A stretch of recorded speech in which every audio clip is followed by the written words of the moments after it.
So in this video, I go over a game that I played recently with a student. He had a flawless performance, and I made some mistakes, and he punished me. So it's a game to learn from.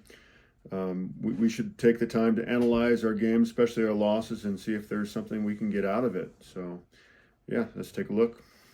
So this was a game that I just played against another student. It was during class, so I was a little bit stressed because I was trying to do a bunch of things at once. And so Aiden played an extraordinary game. So almost 90, yeah. So basically 94% if you round up there, which is essentially flawless.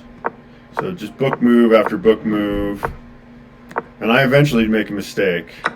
This feels good for me. Yeah, you want to control the center of the board. You want to try to develop pieces efficiently. So I feel like this is maybe a bit of an advantage to me because he's moving his knight for the second time in the opening. But it's a book move. This has been played by grandmasters, so that's what that little symbol is. That book symbol means it's essentially a opening that grandmasters have played many times. And so yeah, you can see that continues. Oops, somehow I got off of the screen. And yeah, so now we're kind of out of book.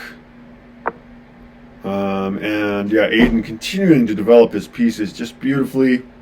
I've really got a problem with my center here. I don't have any pawn structure in the center, and that is a problem. And that's going to be a problem for the whole game here. So I tried to get into the game. I really should have just played d6 here instead. That's the better move here. I was trying to mix things up, but I realized after the fact. So he just repositions his knight. This is the best move in the position. It maintains the flexibility. And now I've got this backward pawn here that I'm not going to be able to really get into the game, and it makes everything really awkward for me. Yeah, so I'm just trying to get some sort of activity. I'm not sure what was best there. What should I have done? I did consider that move. I remember considering just getting my queen involved there, but yeah, not what I played in the game.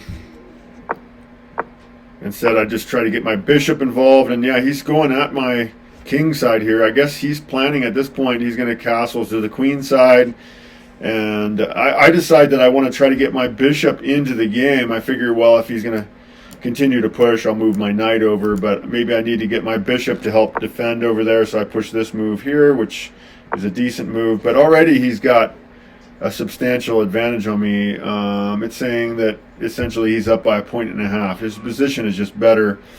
Although, I feel like in most cases playing against a player that's only rated about 1200 eventually should make some sort of mistake. They should not be playing so strongly, like constantly. Now, my rating here is only showing 1000, but it's more like 17, 1800 at least in this time frame. So, yeah, anyway, like I said, very strong play. I feel like I needed to go after him, and I was planning on bringing my knight up, and like I said, I was thinking at this point he's going to castle to the queen side, so I just wanted to get myself in position here, and I end up blundering here. I blundered my knight. I should have just traded knights here first. I'm just trying to stabilize the side, but again, I was trying to play against another student. I was playing this student and then managing the class, so I'm not being as careful as I should be. And yeah, so I blunder, and he catches me, of course, and I think I end up running out of time here because I was also, so I'm trying to defend myself the best I can, but it's really just pretty hopeless. Like I said, he plays just flawlessly, and like best move after best move after best move. And I'm just trying to get something to go my way. I have no choice really but to capture there. And this feels really strong for me, but it's just not enough. So yeah, I mean, he's up 6 points here, so not a whole lot that I can do.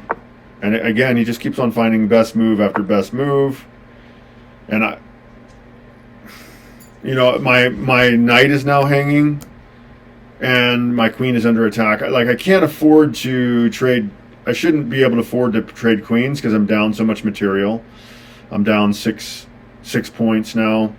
So this is pretty hopeless for me. I'm yeah. I had to trade queens, which is lost. You know, you're down 6 points. Not much to be done. Somehow I've managed to find that. I didn't have much time on that move. Somehow I found that was the best move, but it's really just, and so he gets the best move there, and my move was okay, but I'm down 6 points, and yeah, I run out of time here. Yeah. So incredible game. So yeah, this is, you know, the thing is, we all need to go back and look at our games and try to learn from our mistakes. For me, I know it was that e5 pawn push. I should have thought about the pawn structure afterwards. Like, what am I going to do with this pawn here? Like, how is he going to get into the game if I push e5? So I ended up with this backward pawn, and he never was going to get into the game, and it was just an awkward thing. Yeah, well, thank you for taking a look at that game with me. It can definitely be painful to go back over and see our mistakes, but I think that's part of what helps us remember and hopefully play better in our next opportunity. Thank you for joining me for this one.